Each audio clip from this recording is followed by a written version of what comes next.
Hello दोस्तों, आप सभी का फिर से टीबीएल कोचिंग के इस यूट्यूब पर में बहुत बहुत स्वागत है।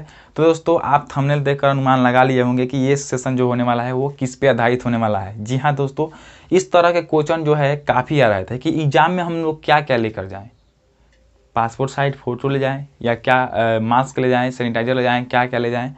एग्जाम में को प्रश्न बनाए तो कैसे बनाएं, कैसे अटैम्प्ट करें, इस तरह के काफ़ी क्वेश्चन पूछे जा रहे थे। तो हम सोचे क्या कि इस पे आधारित जो है हम एक सेपरेट वीडियो ही बना दें। और ये सेशन जो है आपके एग्ज़ाम के व्यू से काफ़ी महत्वपूर्ण होने वाला है, यदि आप एग्ज़ाम देने वाले हैं कल तो ठीक है। तो इसलिए इसको 5 मिनट 6 मिनट का वीडियो होगा, आप जो है काफ़ी कॉन्सेंट्रेट के साथ इसको सुन लीजिए, उसके बाद जो है जो करना हो आप कीजिएगा।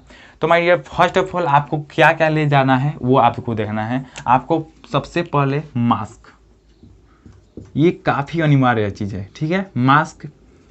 उसके बाद एडमिट कार्ड जो है एडमिट कार्ड। अब इसमें भी जो है बच्चे बोल रहे हैं कि रंगीन ले जाएं या फिर सादा ले जाएं या फिर ब्लैक एंड व्हाइट वगैरह क्या ले जाएं। तो आपके पास रंगीन है, सादा है, यानी कि जो ब्लैक एंड व्हाइट होता है वो भी है तो वो भी सही है। ब्लैक एंड व्हाइट भी आप लेकर जा सकते हैं। कोई भी जो है सेंटर एग्जामिनेशन सेंटर नहीं है या फिर कोई भी आपको कुछ भी नहीं बोलने वाला है, आप किसी भी तरह का रंगीन ले जाए या फिर काला ले जाए, कोई बात नहीं है, ठीक है। तो ये यहाँ पे आपका कन्फ्यूजन नहीं रहना चाहिए। आप कोई भी एनी जो है, एनी हम लिख देते हैं जिससे आपको समझ में आ जाए। एनी एडमिट कार्ड ले जा सकते हैं, एनी कलर, ठीक है, एनी कलर में, ठीक है, एडमिट कार्ड ले जा सकते हैं। उसके बाद जो है आपको एडमिट कार्ड पे लिखा हुआ है कि सैनिटाइजर, जो 50 ml का सैनिटाइजर है उसको भी लेकर जाना है। तो माय डियर, यहाँ पे क्या है कि किसी भी बच्चे जो है काफ़ी जो है गरीब पुअर फैमिली से बिलोंग करते हैं, तो वो जो है थोड़ा सा पैसे इन्वेस्ट करने में थोड़ा सा ये लड़खड़ाते वगैरह है। तो और वो जो क्या है, उसके पास जब पैसे नहीं है तो कैसे इन्वेस्ट करेंगे, नहीं इन्वेस्ट कर सकते हैं। तो वो आपका, यदि आपके पास पैसे हैं तो ठीक है, आप 50 ml का सैनिटाइजर ले लीजिएगा। अगर नहीं है पैसा और एडमिट कार्ड पर चूंकि लिखा है कि आपको 50 ml का सैनिटाइजर लेकर जाना ही है, अगर आप नहीं भी ले जाते हैं तो भी आपको एंट्री मिलेगी। ये बात आप भी ध्यान रखिए, ठीक है। तो यदि आपके पास सैनिटाइजर है तो आप लेकर जाइए, अगर नहीं है फिर भी आपको एंट्री मिलेगी। आपको खरीदने की, आपको जो है टेंशन क्रिएट करने की, यदि आपके पास पैसा नहीं है तो टेंशन ही ना क्रिएट होगा, तो टेंशन क्रिएट करने की कोई भी आवश्यकता नहीं है। चूँकि हम गरीबी देखे हैं इसलिए हम समझ सकते हैं कि एक एक रुपया कितना महत्व रखता है माय डियर। और एग्जामिनेशन सेंटर भी ऐसा दिया है कि आप जो है बाई ट्रेन भी जाते हैं तो टिकट वगैरह कटवाना पड़ेगा। नज़दीक भी दिया है तो कितना 70-60 किलोमीटर की डिस्टेंस में दिया है ना जी, तो वो भी क्या है, बाई बस भी ही आप जा सकते हैं। तो बाई बस भी आपका किराया ज़्यादा इस समय लग रहा है कोरोना वायरस के कारण। तो कोविड-19 के कारण जो है काफ़ी परिस्थितियाँ इधर उधर हुई है। तो यहाँ पे जो है काफ़ी बच्चे ऐसे हैं जो पुअर फैमिली से बिलोंग्स करते हैं, तो हम उनको समझ सकते हैं। यदि आपके पास है पैसा तो आप सैनिटाइज़र ले सकते हैं, अगर नहीं है तो नहीं ले सकते हैं। आपको कोई दिक्कत होने वाली नहीं है, कोई परेशानी नहीं होने वाली है, कोई भी रोकने वाला नहीं है, ठीक है। तो आपको क्या क्या ले जाना है, मास्क ले जाना है, मास्क अनिवार्य है माय डियर। 10 रुपया मात्र आपको खर्चा करना है, 10 रुपया मास्क के लिए आप खर्चा जरूर कर लीजिएगा। 10 रुपये का मास्क खरीद लीजिएगा। उसके बाद एडमिट कार्ड, रंगीन हो या फिर ब्लैक एंड व्हाइट हो, कोई फर्क नहीं पड़ता, आप लेकर जा सकते हैं। बात रही फ़ोटो की, तो फ़ोटो भी आपको नहीं ले जाना है, ठीक है, फ़ोटो भी नहीं ले जाना है। पासपोर्ट साइज वगैरह कुछ भी, कोई भी फ़ोटो है वो नहीं लेकर जाना है, ठीक है। लेकिन एक आई कार्ड जो है, आपको, आपके पास आधार कार्ड होगा या फिर वोटर ID कार्ड होगा, कोई भी आई कार्ड, या फिर 10th का सर्टिफिकेट होगा, या फिर एडमिट कार्ड होगा 10th का, या फिर मार्कशीट होगा 10th का मार्कशीट, वो आप ले जा सकते हैं। आधार कार्ड हो, आधार कार्ड नहीं है, आधार कार्ड यदि नहीं है तो आप क्या कर सकते हैं, कोई भी सर्टिफिकेट 10th का, मार्कशीट या फिर सर्टिफिकेट या फिर जो है एडमिट कार्ड ले जा सकते हैं, ठीक है।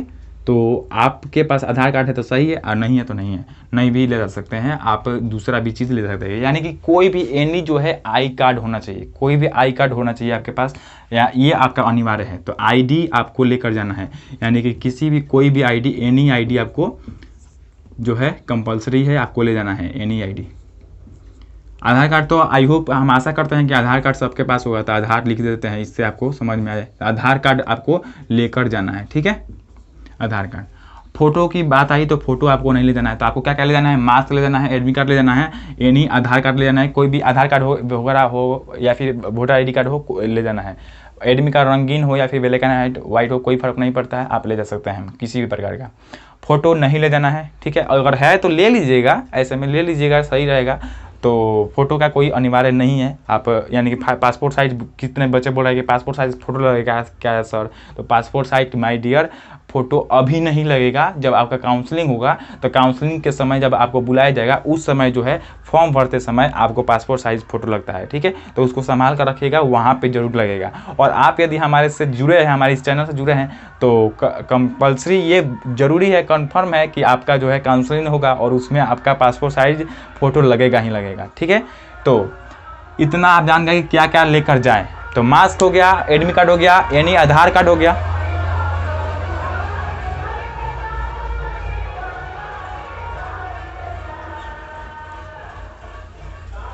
फोटो का कोई ज़रूरत नहीं है, ठीक है। सैनिटाइजर है तो लीजिएगा, नहीं है तो कोई खरीदने का ज़रूरत नहीं है कि आप खरीदबे कीजिए, ठीक है।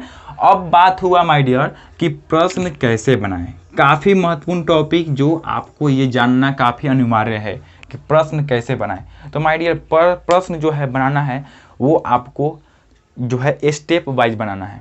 पहले स्टेप में क्या करना है आपको कि पहले स्टेप में जो है आपका जो है जो शुरू से क्वेश्चन मिल जाएगा, तो आप शुरू से क्वेश्चन देखिएगा।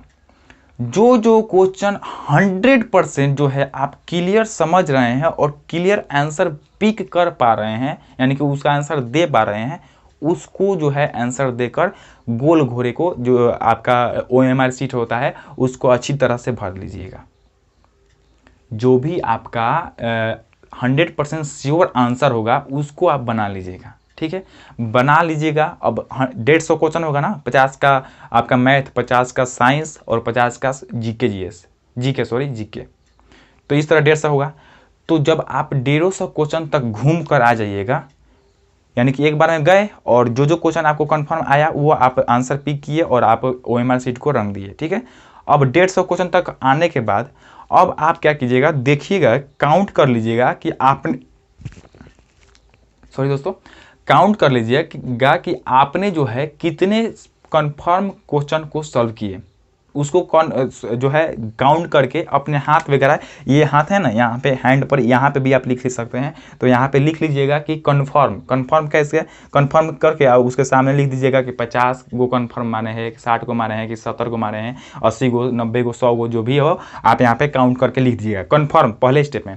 अब दूसरे स्टेप में क्या कीजिएगा, जो भी क्वेश्चन आपको 100% श्योर नहीं था लेकिन आपको लग रहा है कि वो आंसर ही होगा, तो उसको अब फिर 150 तक जाकर आ जाइएगा। उस तरह के क्वेश्चन जो भी होगा लग रहा था कि ये वाला होगा, उसको उस तरह मार कर आ जाइएगा, ठीक है।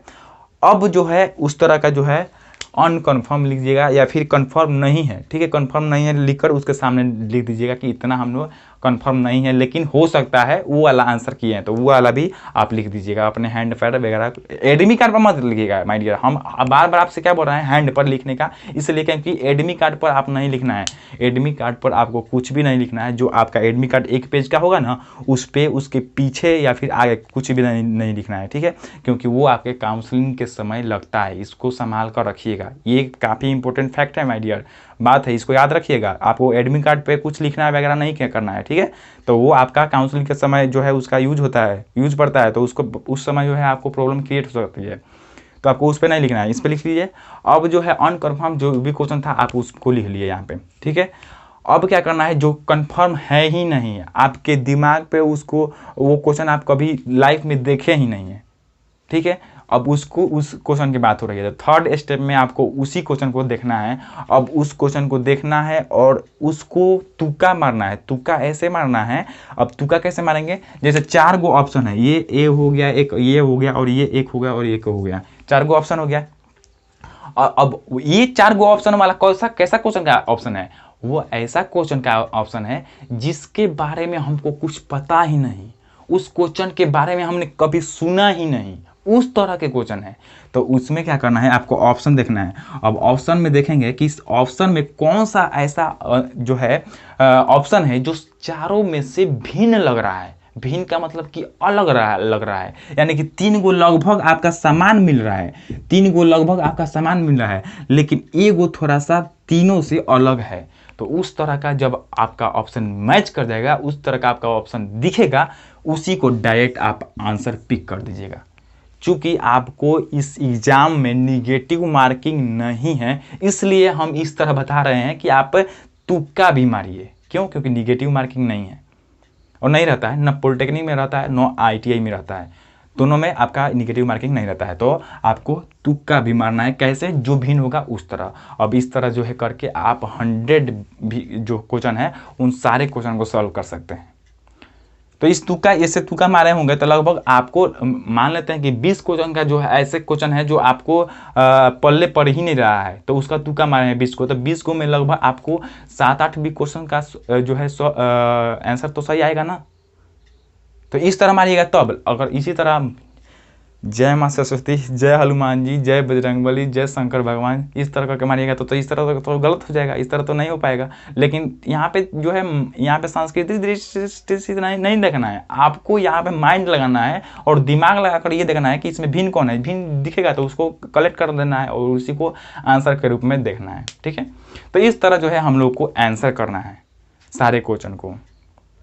तो ये हो गई आपका प्रश्न बनाने का तरीका, इस तरह बना लेना है। और एक बात जो है हम अंत में जाते जाते आपको ये भी बता दें कि क्या होता है कि हम लोगों को जो है रिपोर्टिंग टाइम आपको दिया गया है वो आपका 8:45 के बाद ही जो है आपका सबका रिपोर्टिंग टाइम दिया गया है। लेकिन आपका जो 11 एग्ज़ाम शुरू होगा वो आपका 11 बजे शुरू होगा। एग्ज़ाम माय डियर कब शुरू होगा? 11 बजे एग्ज़ाम आपका शुरू होगा। 8:45 में रिपोर्टिंग टाइम दिया है और आपका जो एंट्री कराएगा वो 9 बजे कराएगा। ध्यान से सुनिए मेरी बात, आपका एंट्री जब कराएगा वो आपका 9 बजे के बाद एंट्री कराना शुरू कर देगा। लगभग जो है आपका 10:30 तक एंट्री कराएगा, 10:30 तक एंट्री कराएगा। और आप यदि 9 बजे एंट्री कर जाते हैं तो आपको तो उस एग्ज़ाम हॉल में जाकर 2 घंटा बैठना है। क्यों? क्योंकि एग्ज़ाम तो स्टार्ट होगा 11 बजे। तो जब एग्ज़ाम 11 बजे स्टार्ट होगा तो माय डियर वहाँ पे आपको, और हम यही एडवाइस देंगे आपको कि आप जब जाइएगा ना तो ये प्रयास कीजिएगा कि कब हम जल्दी से जल्दी एग्जामिनेशन हॉल में चले जाएं, क्योंकि आप काफ़ी दूर से गए हैं, यानी कि लगभग 60-70 किलोमीटर, तभी भी अधिक ही होता है, क्योंकि अभी हम लोग 10th ही पास किए हुए हैं और अभी हम बच्चे हैं। तो ट्रेवलिंग करना हम लोगों के लिए आसान बात नहीं है। तो लगभग हम लोग को वो जो है ये भी हम लोगों को चैलेंज ही दिख रहा है। थोड़ा सा दिमाग पे प्रेशर वगैरह लगेगा कि जो है गाड़ी वगैरह अधिक बच्चे को लगेगा, क्योंकि वो भी अभी जो है वो किशोरावस्था में हैं और वो उनको गाड़ी बस वगैरह लगता होगा। तो आपको जो है सेंटर पर जाने के बाद क्या करना है, एंट्री प्रयास कीजिएगा कि जब एंट्री कराए तो सबसे पहले चले जाएं। ठीक है, एंट्री जब कर लीजिएगा तो जाकर एग्जामिनेशन हॉल में जब बैठिएगा तो आप देखिएगा क्या कि चारों तरफ जो आपके बच्चे हैं वो काफ़ी आपके पास नज़दीक है, वो काफ़ी जो है अपने में हल्ला गुल्ला या फिर बातचीत कर रहे होंगे। तो आपको क्या करना है, जब आप एंट्री कर लीजिएगा वहाँ पे चले जाइएगा, अपने सीट पर बैठ जाइएगा, तो आपको किसी से बात वगैरह नहीं करना है। My friend, point be noted. ठीक है, इस पॉइंट को नोट कर लीजिए कि आपको एग्जामिनेशन हॉल में जाकर किसी से बात नहीं करना है। ठीक है, कि कितने बच्चे होते हैं कि काफ़ी दूर से गए हैं और काफ़ी दूर से गए हैं, नए नए जो है बच्चे दिख रहे हैं और खूब अपना झाड़ने लगते हैं बात वगैरह कि ये हुआ वो हुआ, 10th में इतना हुआ, 10th में इतना हुआ, 12th में मार्क्स इतना लाए, वो लाए। कुछ भी बात नहीं करना है माय डियर। ये सब बात फिजूल की बातें होती है। जब आप बातें करते हैं तो आपका एनर्जी लॉस होता है और उसमें जो है आपके मानसिक जो है परिस्थितियाँ थोड़ा सा इधर उधर होती है, आपका माइंड कंसंट्रेट नहीं हो पाता है। क्योंकि आपको एग्ज़ाम देना है और भी ऑब्जेक्टिव, तो आपको माइंड को कंसंट्रेट करना होगा, आपको माइंड को शांत करना होगा। तो आपको एग्जामिनेशन हॉल में जाकर चुपचाप बैठना है 2 घंटा। या फिर आपको नींद ही आती है तो हल्की वहीं पे बेंच पे लेट जाइएगा।